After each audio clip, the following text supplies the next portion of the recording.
तो चलिए इस वीडियो में बात करते हैं एसक्यूएल डिस्टिंक्ट स्टेटमेंट के बारे में। तो पिछले लेक्चर में हम लोगों ने सेलेक्ट स्टेटमेंट के बारे में बात की थी। इस लेक्चर में हम लोग डिस्टिंक्ट की बात करेंगे।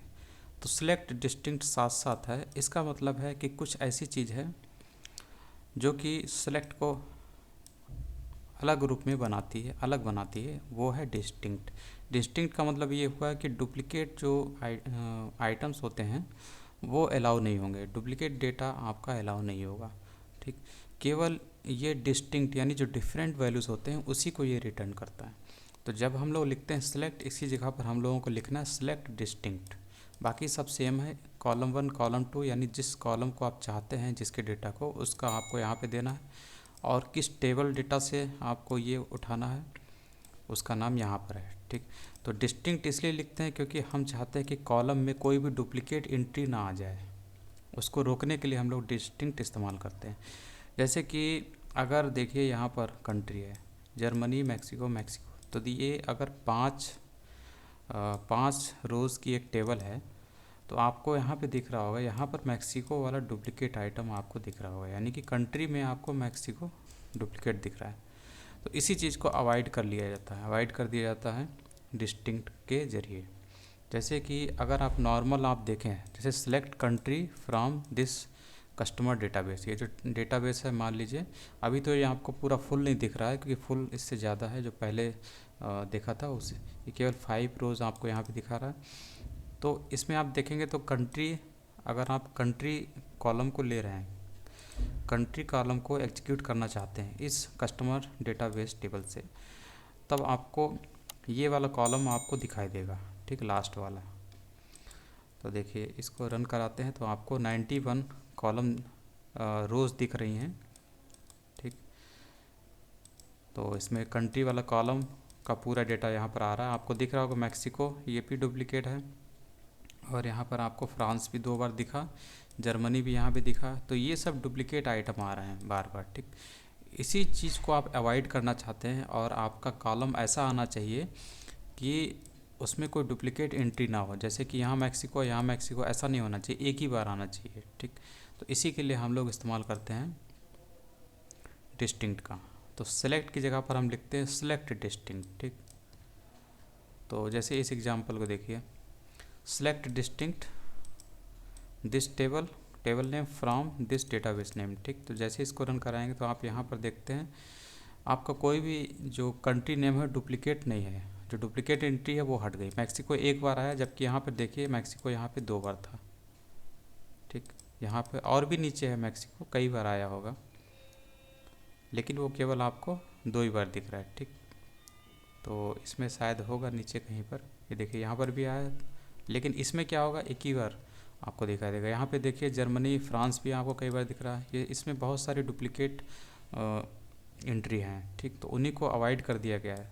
तो डुप्लीकेट की वजह से आपको टोटल एंट्री कितनी दिख रही है 91, जबकि आपने डिस्टिंक्ट किया तो आपको टोटल एंट्री कितनी दिख रही है, टोटल रोज़ या टोटल रिकॉर्ड्स आपको 21 दिख रहे हैं। यानी कि आपने डुप्लीकेट हटाया तो जो डिफरेंट जो एंट्री हैं वो कितनी है, मात्र 21 है।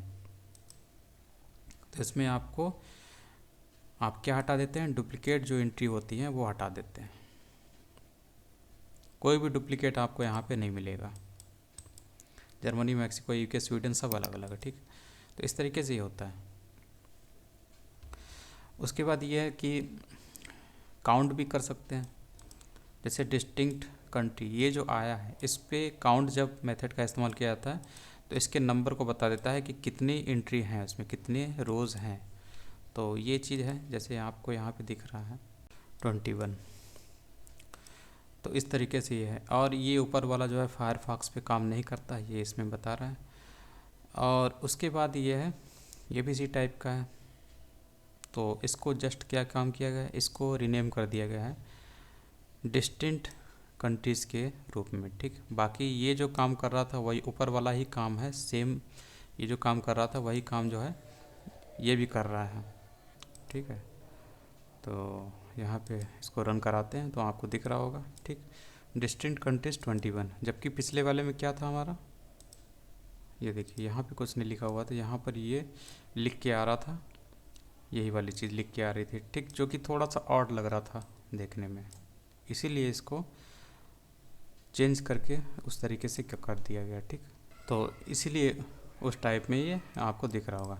और सिंपली अगर आप चाहते हैं तो आप यहाँ पर भी इसको रीनेम कर सकते हैं, वेरिएबल वैसे ही आप इसको कर सकते हैं। ये देखिए, जैसे कि इस चीज़ को अब ये लिख कर नहीं आएगा ना, ये लिख कर यहाँ पर नहीं आएगा, बल्कि क्या लिख कर आएगा, ये लिख कर आएगा, ठीक। और इसी में ये वैल्यू इसी में आके स्टोर होगी, ठीक। यानी कि इसकी पहचान, इसका जो आउटपुट होगा उसकी क्या पहचान होगी, इससे पहचान होगी, ठीक। अब इसको रन कराएंगे तो आपको क्या दिखेगा, देखिए यही चीज़ दिख रही है।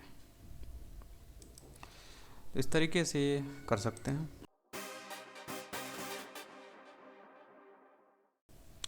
इसके बाद है वेयर क्लास। वेयर क्लास का मतलब होता है कि ये फ़िल्टर की तरह काम करता है।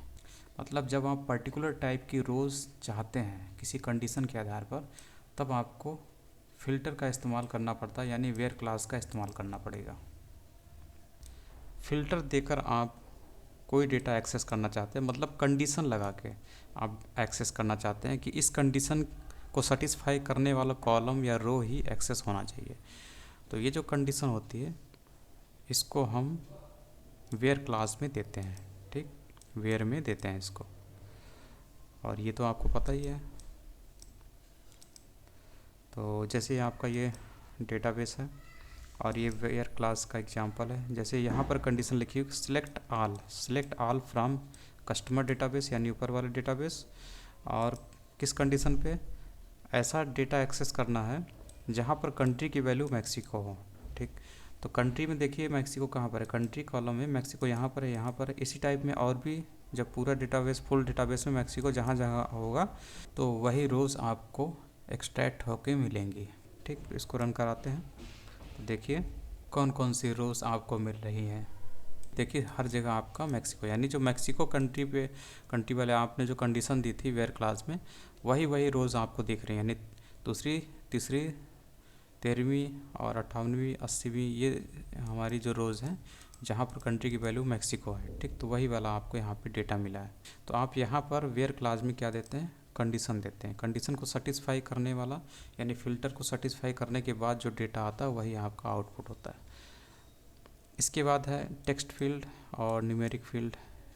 ये क्या होता है, तो इसमें भी कुछ नहीं है, वो टेक्स्ट फील्ड था तो उसे आपने सिंगल कोट में दिया, ठीक। न्यूमेरिक फील्ड में क्या होता है, न्यूमेरिक फील्ड में आप जस्ट उसका वैल्यू ही लिख सकते हैं, क्योंकि इसे आपको स्ट्रिंग तो बनाना ही नहीं है, ठीक। वो तो न्यूमेरिक वैल्यू है, इसलिए आपको इनक्लोज नहीं करना है कोट में, ठीक।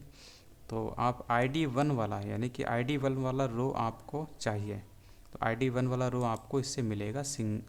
जो ID1 वाला कौन सा रो होगा, सिंगल रो ही होगा, इसलिए आपको ID1 वाला, ये देखिए कस्टमर ID वाला सिंगल रो आपको चाहिए, तो वही आपको मिलेगा, ठीक। यहाँ से आप चेंज कर देंगे तो आपको तीसरे रो वाला आइटम मिलेगा, है कस्टमर ID तीसरी। तो वेयर क्लास में हम क्या देते हैं, कंडीशन के आधार कंडीशन देते हैं जिसके आधार पे हमें डेटा चाहिए होता है इस डेटाबेस टेबल से।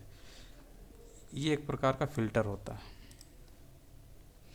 उसके बाद ये और भी फ़िल्टर दिए हुए हैं, ये कंडीशन लगा सकते हैं, डेटाबेस जैसा भी हो। अगर आपके डेटाबेस में प्राइस है, प्राइस के बीच कंपैरिजन आप करके पर्टिकुलर रो को एक्सेस कर सकते हैं।